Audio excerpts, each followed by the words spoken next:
तो उत्तर प्रदेश में सरकारी नौकरी का सपना देखने वालों के लिए एक बहुत बहुत बड़ी खबर है और आज हम इसी पर विस्तार से बात करने वाले हैं। हुआ ये है कि राज्य सरकार ने एक बहुत ही अहम प्रशासनिक पद के लिए कह सकते हैं बम्पर भर्तियां निकाली हैं। जी हाँ, 7994 ये सिर्फ एक नंबर नहीं है।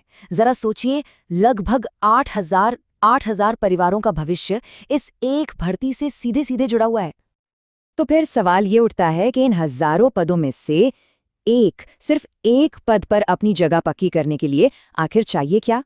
चलिए आज पूरी प्रक्रिया को एक एक करके बारीकी से समझते हैं। तो सबसे पहले ये समझना जरूरी है कि ये लेखपाल का पद आखिर है क्या और इनका काम क्या होता है।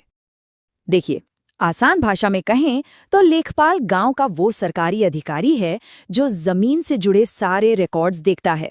एक तरह से वो सरकार और गांव के लोगों के बीच एक बहुत ही जरूरी पुल का काम करता है। इसका मतलब साफ है, ये नौकरी सिर्फ मेज कुर्सी और फाइलों वाली नहीं है। इसमें जमीन पर उतरना पड़ेगा, लोगों से मिलना होगा, उनकी मदद करनी होगी और व्यवस्था बनाए रखने में एक अहम भूमिका निभानी होगी। और अब बात उस चीज की जिसका सबको इंतजार रहता है, सैलरी। तो देखिए, वेतन काफी अच्छा है और उसके ऊपर कई तरह के भत्ते भी हैं। मतलब ये सिर्फ एक नौकरी नहीं है, ये एक सुरक्षित भविष्य की गारंटी भी देती है। तो ठीक है, पद तो बहुत अच्छा है, लेकिन सवाल ये है कि इसके लिए आवेदन कौन कर सकता है। चलिए अब जरा एलिजिबिलिटी क्राइटेरिया यानी कि पात्रता की शर्तों पर एक नजर डालते हैं। यहाँ दो चीजें सबसे जरूरी हैं, एक तो उम्र और दूसरा आपकी पढ़ाई।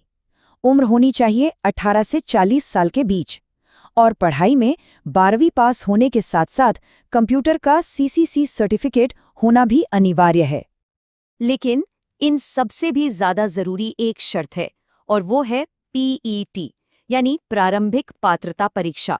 ये समझना बहुत जरूरी है कि लेखपाल की मुख्य परीक्षा का दरवाजा PET से ही खुलता है। अगर इसमें पॉजिटिव स्कोर नहीं है तो आगे का रास्ता बंद है। ये समझिए कि ये पहली और सबसे जरूरी सीढ़ी है। तो मान लीजिए कि कोई PET क्वालिफाई कर लेता है, तो उसके बाद क्या?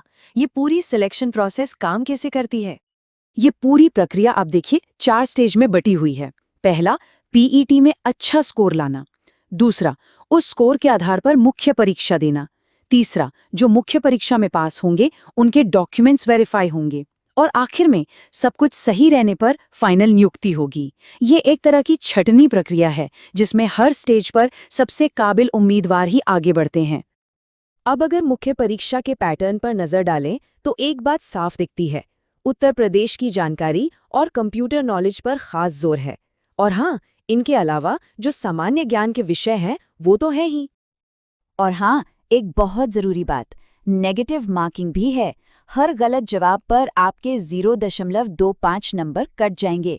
इसका मतलब ये हुआ कि सिर्फ स्पीड ही नहीं, एक्यूरेसी यानी कि सटीकता बहुत ज्यादा मायने रखेगी।